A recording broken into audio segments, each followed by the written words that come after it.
Hey guys, Rob from Georgia here with you, aka VHS82 apostrophe with episode 12. I'm shocked to find gambling in this place. Casablanca reference. No, I'm shocked to actually be 12 in. You know, you never know with these things. You never know. But it seems to be rolling on well. A minute this far, I'm going to keep on rolling. So, episode 12. 12 is a good number, man. Voyager's return here in our Space 1999 series. This is another stellar episode. Of course, Johnny Byrne writing. This is his fourth one. Of course, I think it's Matter of Life and Death, Another Time, Another Place, and Force of Life are the three that he had written. He does well again. First time director in the series. Bob Kellett does a really good job with this. And the story here in Voyager's return, it's kind of funny, man. You're going to see something similar here to Star Trek the Motion Picture in a way, in terms maybe more than in a way. Anyways, so you got what's going on in the story here. In this particular episode, it's interesting. The threat really does come to Moonbase Alpha. It seems like forever since I've even talked about one of these. Try to get so far ahead. Voyager returns. Okay, Voyager's been sent out for like 15 years, right? But there is a past attached to it. When they constructed this, apparently in 1985, and sent it off, there's this thing, the Queller drive, which there's two ways of propelling this satellite craft, and the Queller drive allows it to go into the far deep reaches of space. But there's a consequence to this.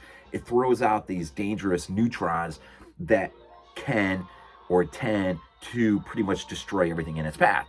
Now, it's interesting because why would you send something like that out?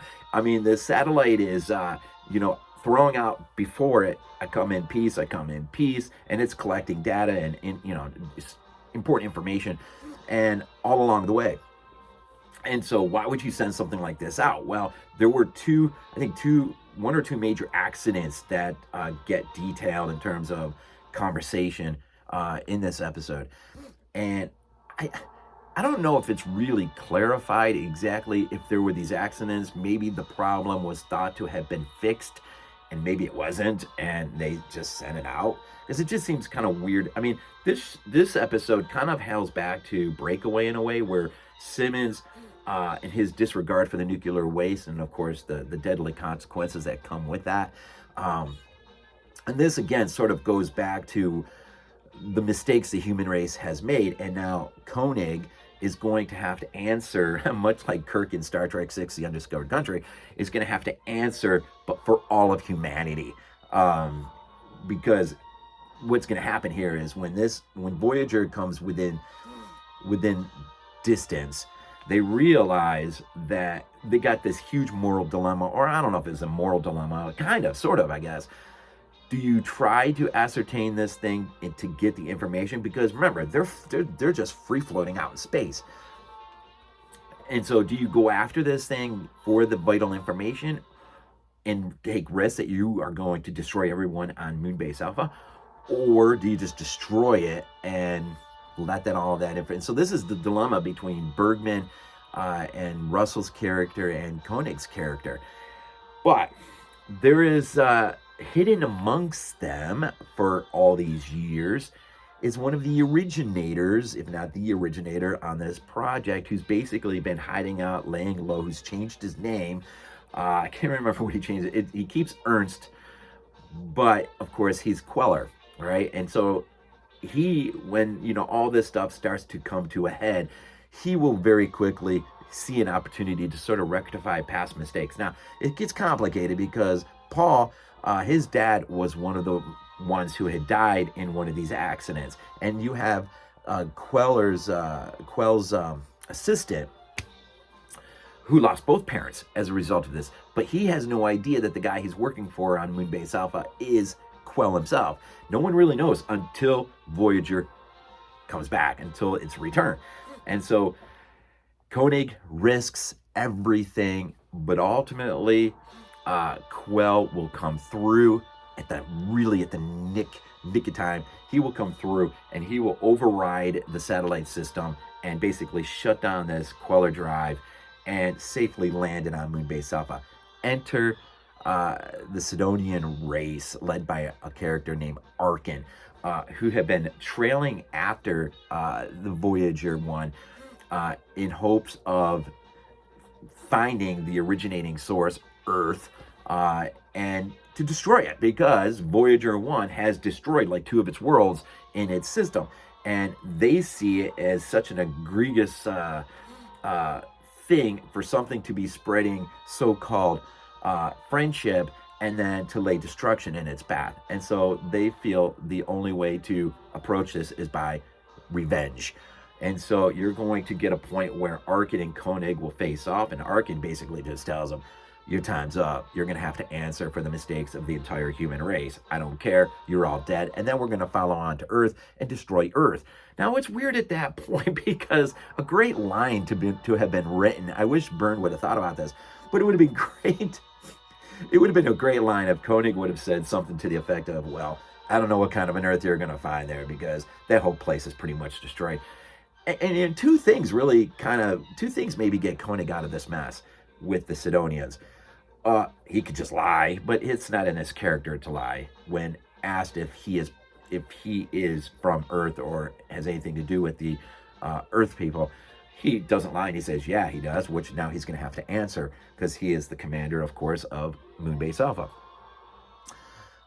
Or he could have just, maybe if he would have just said, look, Earth is pretty much destroyed. Our moon has been flying out in space. We're clinging to our lives.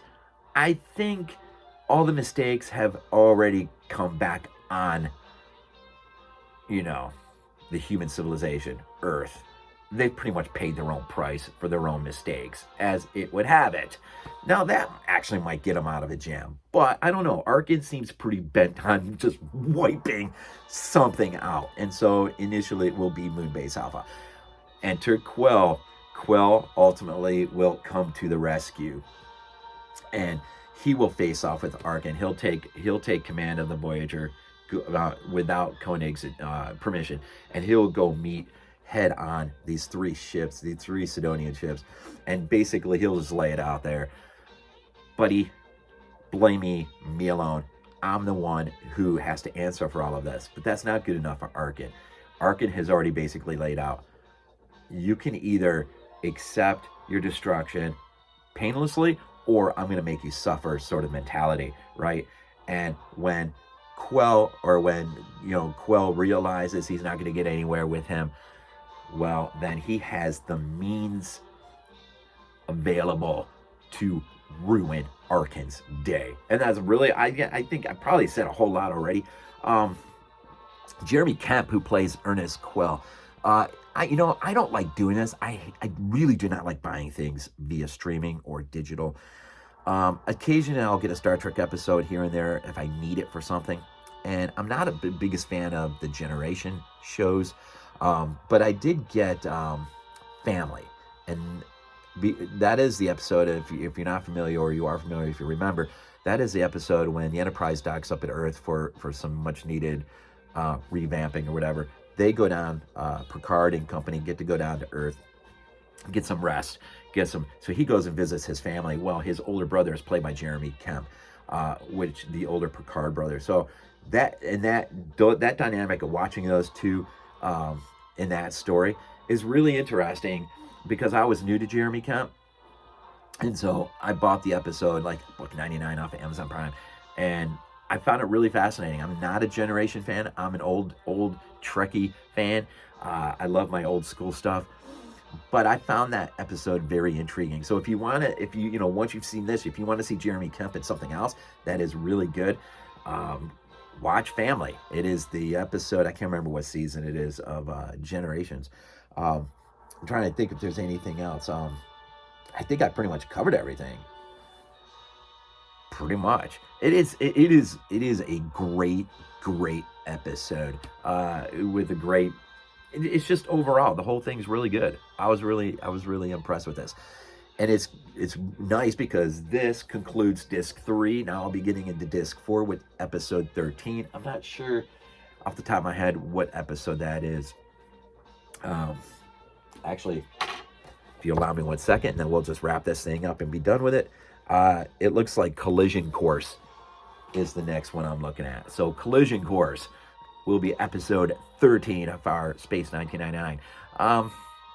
I guess one other thing I'll just point out real fast is, the relationship between Koenig and Helena Russell is a fascinating one. And this is one where those two sort of are almost in an adversarial type roles where they sort of go at each other, because Helena doesn't want anything to do with this Voyager.